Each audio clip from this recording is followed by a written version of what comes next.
ഈത്തപ്പനയുടെ ഓല കൊണ്ട് കെട്ടിയ, ഈത്തപ്പനയുടെ തണ്ട് തൂണാക്കി നിർത്തിയ, മഴ പെയ്താൽ ഞങ്ങളുടെ മസ്ജിദ് ചോർന്നൊലിക്കുമായിരുന്നുവെന്ന് സഹാബത്ത് രേഖപ്പെടുത്തിയ മസ്ജിദിൽ ഇരുന്നു കൊണ്ട് ലോകത്തിന്റെ പ്രവാചക തിരുമേനി മുസ്തഫ സല്ലല്ലാഹു അലൈഹി വസല്ലം പറയുകയാണ്, എന്റെ മസ്ജിദിനെ നോക്കിക്കൊണ്ട് ദജ്ജാൽ ചോദിക്കും, ആരുടേതാണ് ഈ വൈറ്റ് പാലസ്, ആരുടേതാണ് ഈ ഖസ്റുൽ അബിയദ്, ആരുടേതാണ് ഈ വെള്ളക്കൊട്ടാരമെന്ന് ദജ്ജാൽ എന്റെ മസ്ജിദിനെ നോക്കി ചോദിക്കുമെന്ന് റൂഹി പിതാ മുഹമ്മദ് മുസ്തഫ സല്ലല്ലാഹു അലൈഹി വസല്ലം.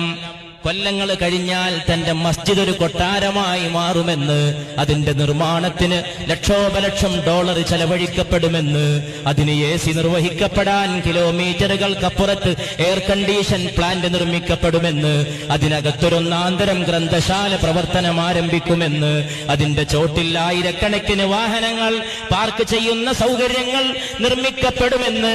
അതിന്റെ മിനാരങ്ങൾ മാനം മുട്ടി നിലകൊള്ളുമെന്ന്, അതിന്റെ പച്ച കുബ്ബ കണ്ടിട്ട് ലോകത്ത് ലക്ഷോപലക്ഷം കണ്ണുനീര് പൊഴിക്കുമെന്ന്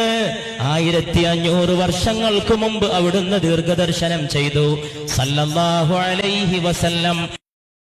ഈത്തപ്പനയുടെ ഓല കൊണ്ട് കെട്ടി